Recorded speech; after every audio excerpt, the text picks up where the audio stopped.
Hello दोस्तों, आज की इस वीडियो के अंदर हम जानेंगे गणित कक्षा 10 अभ्यास 8.1 का क्वेश्चन नंबर 9। इसके अंदर दो क्वेश्चन दिए गए हैं, क्वेश्चन नंबर 1 और क्वेश्चन नंबर 2। तो आइए देखते हैं क्वेश्चन नंबर 9। इसमें दिया गया है त्रिभुज एबीसी में जिसका बी कोण क्या है, समकोण है, मतलब 90 अंश है। tan ए बराबर 1/√3 दिया गया है। तो निम्नलिखित के मान ज्ञात करना। किसके? पहला है साइन ए इंटू कॉस सी प्लस का कॉस ए इंटू साइन सी। दूसरा है cos A into cos C minus का साइन ए इंटू साइन सी। तो आइए हम समकोण त्रिभुज सबसे पहले बनाते हैं और उसके हिसाब से इस tan ए बराबर 1/√3 का मान रख करके हम कुछ वैल्यूज ज्ञात करेंगे। तो सबसे पहले हम समकोण त्रिभुज बनाते हैं। ये हमारा समकोण त्रिभुज यहाँ पर बन गया। मान लीजिए कि ये हमारा समकोण त्रिभुज है। इसके अंदर ये वाला जो कोण है, इसको क्या कहा उसने कि बी जो है तो वो क्या है, समकोण है। तो ये बी आपका कोण हो गया। इसको आप ए ले लीजिए, इसको आप सी।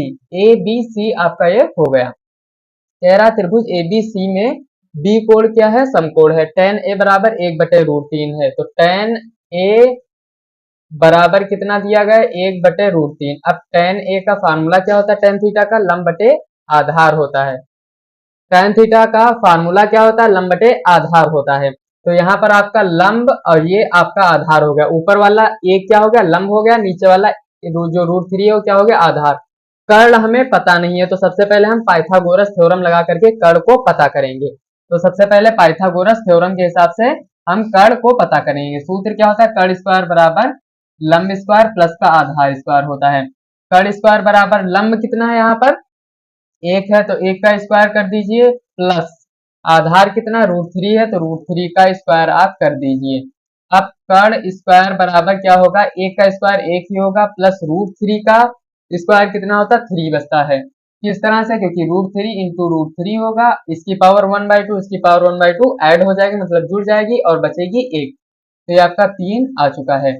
इसको आप इस तरह भी लिख सकते हैं 4। 3 कितना हो जाएगा, 4। कर्ण बराबर क्या हो जाएगा आपका, ये स्क्वायर हटा उसके ऊपर गया रूट लगा, तो ये 4 के ऊपर रूट लग गया, रूट लगा तो इसके ऊपर ये कितना बचेगा, 2। तो कर्ण आपका आ चुका है इस वक्त 2 आ चुका है। आपका कर्ण कितना आया, ये 2 आ गया। ये आपका आधार कितना है, आधार आपका √3 है। और जो आपका लंब है वो कितना है, 1 दिया गया है। और आपका कर्ण जो सबसे बड़ी भुजा होती है वो आपकी आई है 2। तो ये आपकी 2 आ चुकी है।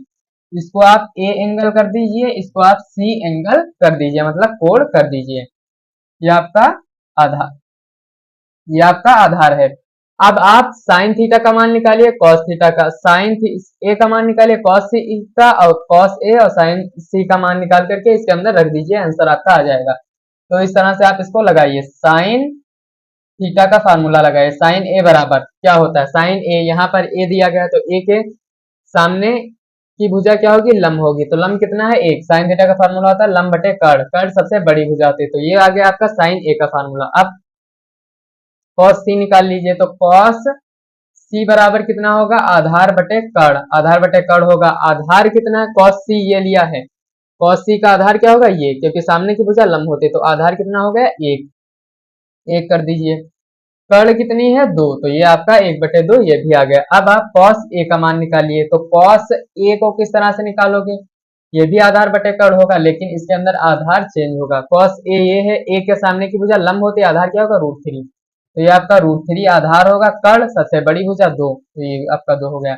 अब साइन सी का मान निकालिए, तो साइन सी लंब बटे कर्ण होगा। सी क्या है, ये सामने की भुजा क्या होती है, लंब। लंब कितना है, √3। तो √3 मतलब लंब बटे कर्ण होता है। तो ये लंब कितना, √3। अब कर्ण कितनी, 2। तो ये आपकी 2 हो गई। Sign A cos C, cos A sign सी का मान आ चुका है। आप वैल्यू रख करके इसका मान आंसर निकाल सकते हैं। साइन ए का मान कितना दिया गया है, 1/2। तो 1/2 यहाँ पर रख दीजिए। कॉस सी का कितना दिया गया है, 1/2। 1/2 यहाँ पर रख दीजिए, प्लस का साइन लगा, साइन लगाइए। कॉस ए का कितना दिया गया, √3/2। तो √3/2 रख दीजिए, गुणे का साइन लगाइए। साइन सी का √3/2 दिया गया, इसका भी इसी तरह रख दीजिए। अब इसको गुणा करिए, तो एक कम कितना होगा, 1, और नीचे का गुणा 4 आपका हो जाएगा, प्लस √3 कितना होगा, 3, और नीचे 4। हर तो बराबर आपका है ही, ऊपर की संख्या क्या हो जाएगी, हर नीचे 1 लिखा जाएगा, ऊपर की संख्या जुड़ जाएगी। तो 3 कितना होगा, 4।